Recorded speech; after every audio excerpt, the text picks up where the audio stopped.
Recently, I had a pretty cool opportunity.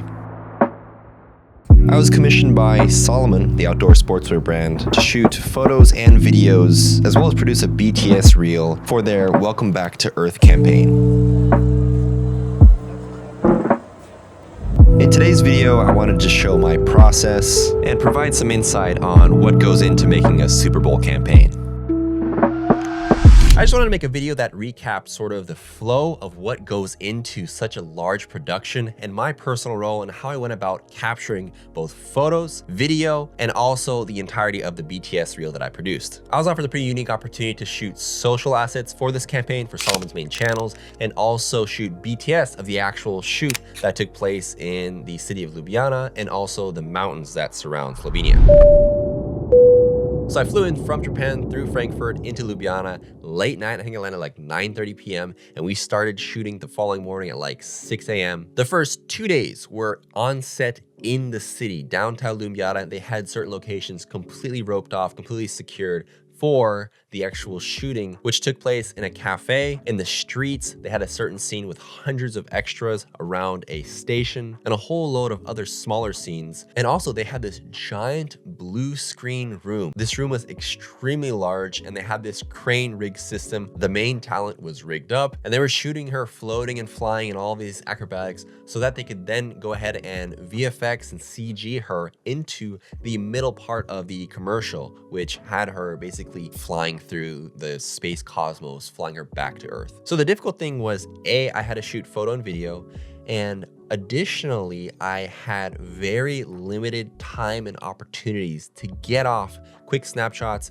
quick scenes where I could work with the talent and get what I needed for social without really disrupting the schedule, especially with the TV commercial having the highest priority. They had an entire shot list of stuff they needed to get. They had to get it in a very short amount of time, and everyone was moving at 100 miles per hour, trying to figure out how to set up the next scene, the next shot. And I really had to hop in at the ideal moment to get what I needed. Now, in these BTS scenarios, typically what you want to do is just capture people in work, but I also had to provide stills for the actual campaign. So I also had to provide pretty produced content in the grand scheme of things. So obviously I had a team that was there from Salomon who were in charge of making sure that I had the time necessary to get the shots that I needed. But in all honesty, it was very short. And so I had to have in my mind what I needed to shoot, where I needed to shoot really quickly in basically 5, maybe even less minutes at a time. This is where having not only the shot list and kind of like idea of what you want to capture in mind, very important, but also your gear has to be ready.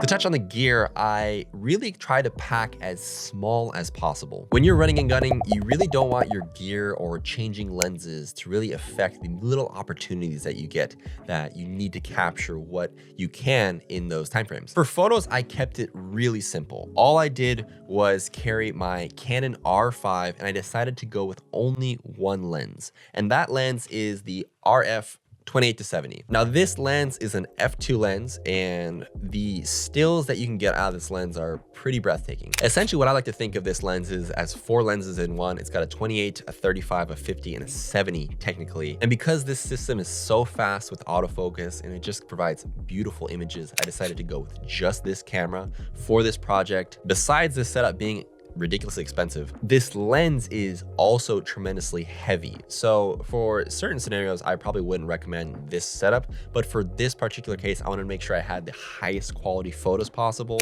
and as much range in focal length as I could provide with one lens. So I decided to go with this, and honestly, I think it was a good choice. I think the f2 really helped in low light, and just having this range and being able to crop with Canon's R5 was a tremendous help. For any great film or video project, you need great music and great sound effects. That's where today's sponsor comes in, Artlist. Artlist is an incredible platform that provides a large selection of music, which I use very often for both my client and YouTube work, and also some of my favorite sound effects I've ever come across. Everyone knows that sound design is extremely important when you craft a video, and the sound effects that I find in Artlist are really exactly match what I'm looking for when I don't have what I need in camera. A lot of the sound effects in this reel for the Salomon shoot were from Artlist. Sometimes you need the rustle of the wind through the leaves. Sometimes you need footsteps because you weren't able to properly capture that on set, especially in these small, time-intensive situations. Artlist has an incredible library where you can find the perfect sound effects for all of your videos and music.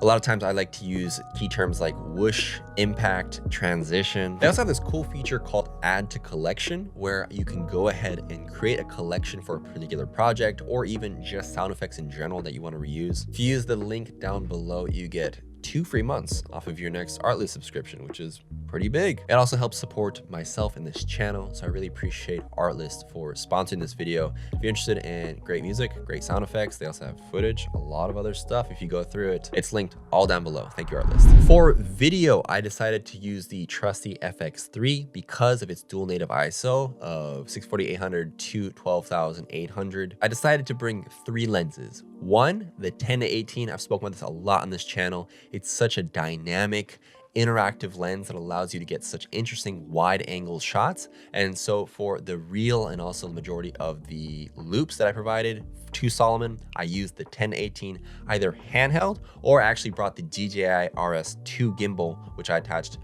That small setup does great on that small gimbal. The lens that I used the most was a Sigma 24-70 f2.8. That lens gives a great variety of focal lengths that you can then choose from and really get pretty close just because the 24 is so wide, but also if you need to take a step back and shoot from a distance, 70 is a great focal length. And I think if you have only one lens or you can only bring one lens, I think that's primarily probably the best lens, that of the G Master in terms of focal lengths. And I also brought the 70-300 f, I think it's like a, what is this? An f4.5 to 5.6, 70-300. It's not the sharpest lens. It's not the most cinematic, most dynamic lens out there, but I think having this lens really saved me in a lot of shots because a lot of times I had to shoot from a distance because the crew were so close and I had to find small pockets of spaces, small angles, different angles. And if I didn't have this lens, I don't think I would have been able to capture as much dynamic content as I would have been able to. Other stuff I used, obviously I had an ND filter 2 to 5 stop Peter McKinnon, number of different SD cards, but that was pretty much everything that I brought. I had it all in my